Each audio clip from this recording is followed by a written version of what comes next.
Creus que has viscut temps inestables? T'esgota la incessant successió de tantes etapes històriques?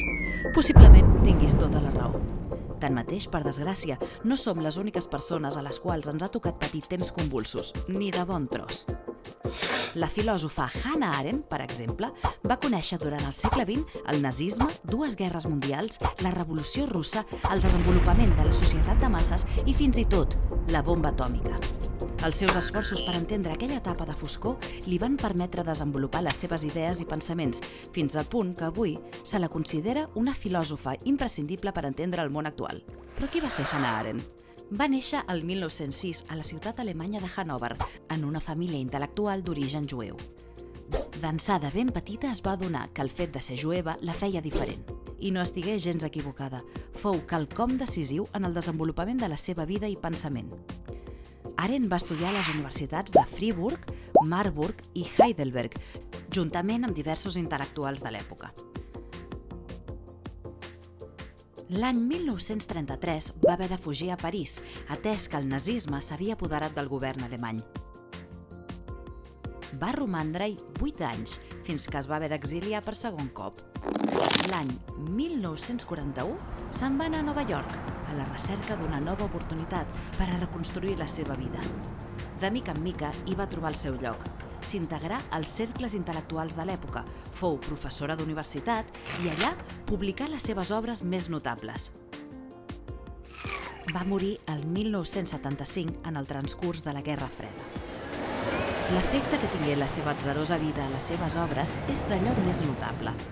Només cal analitzar la seva obra publicada el 1951, titulada Els orígens del totalitarisme, i analitza les arrels i les causes dels règims totalitaris. Va dividir l'obra en 3 parts o objectes d'estudi: l'antisemitisme, o l'odi contra la comunitat jueva, l'imperialisme i el totalitarisme. Segons Arendt, els 2 primers són, juntament amb la mala situació socioeconòmica provocada per la Primera Guerra Mundial, els precursors del totalitarisme. També hi analitza els símptomes i les maneres d'actuar dins del totalitarisme. És un sistema que imposa un sol punt de vista, trepitja les capacitats de pensament i expressió i anul·la el debat i l'acció política.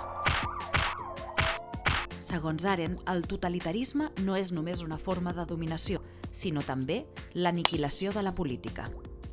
És per això que Arendt subratlla la importància dels drets humans, de les llibertats polítiques i dels moviments de protesta. Al llibre també s'hi observen les característiques dels governs totalitaris. Aquestes en són algunes. Tenen un sol líder totpoderós. Ofereixen un relat que justifica el règim. Classifiquen les persones. Dominen a través de la propaganda i del terror. Destrueixen la individualitat, la diversitat i l'autonomia. Volen controlar absolutament totes les facetes de la vida.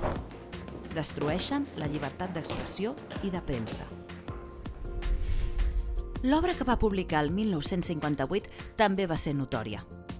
La va titular La condició humana i desenvolupa el concepte de la vida activa en un intent d'entendre la desintegració política provocada pel totalitarisme. Arendt hi distingeix 2 tipus de vida essencials, l'activa i la contemplativa, i entre aquestes dues, en l'obra centra la reflexió en l'activa. El llibre té 3 parts i s'hi estudia les manifestacions de la vida activa. La feina, emmarcada a respondre a les necessitats de la vida, la producció, que s'encarrega de produir objectes duradors, i l'acció, o activitat, que es du a terme amb altres persones i als espais públics i que alhora comporta el desenvolupament de la llibertat. Aquesta última és la que el totalitarisme destrueix. L'acció no es limita pas a l'activitat, sinó que l'acció i la paraula estan unides. És per això que a través d'elles ensenyem qui som a l'espai públic.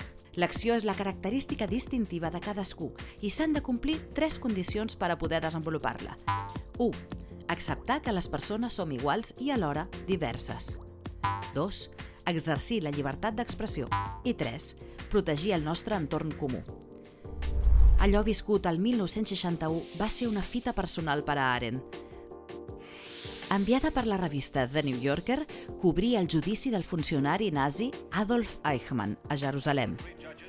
Eichmann fou declarat responsable dels exterminis del nazisme i condemnat a mort. 2 anys més tard, Arendt va publicar un llibre analitzant-ne el cas. La idea que hi elabora és el fet que podem arribar a ser homicides sense ni tan sols sentir que ho som. Per aquesta raó, utilitzar el concepte de la banalitat del mal. Segons Arendt, encara que no tinguem cap motivació per fer el mal, si actuem sense pensar de manera crítica, podem arribar a perpetrar-lo. L'exemple d'Eichmann així ho demostra. Durant el seu judici, va declarar que ell només complia ordres. Si realment va ser així, és responsable del que va fer? Segons Arendt, sí, ja que precisament aquella manca de reflexió sobre els seus propis actes fou el crim més greu d'Eichmann. La filòsofa addueix aquesta manca d'esperit crític al fet que el totalitarisme s'obri pas. Hitler va arribar a establir el nazisme a Alemanya gràcies a la inconsciència de la massa acrítica. La política i la mentida. La mentida i la política. Arendt també ha estudiat la relació entre ambdues. En els seus darrers llibres s'hi recullen reflexions d'aquesta mena. A la política no li agrada la veritat i, de vegades, dir la veritat és una acció que va contra la política. Al lideratge polític, sobretot quan vol imposar el seu poder, li convé una realitat que li faci costat. Tenint en compte aquest objectiu, la veritat sempre li suposarà algun obstacle. I tenint en compte que vivim en l'època de les notícies falses, o les fake news, aquest és un debat també prou actual, no trobes? Tot això i molt més ha estat el llegat que ens ha deixat aquesta gran pensadora. Hannah Arendt, alhora, és una figura que ha transcendit èpoques, és una referent imprescindible per comprendre els successos més cabdals del segle XX.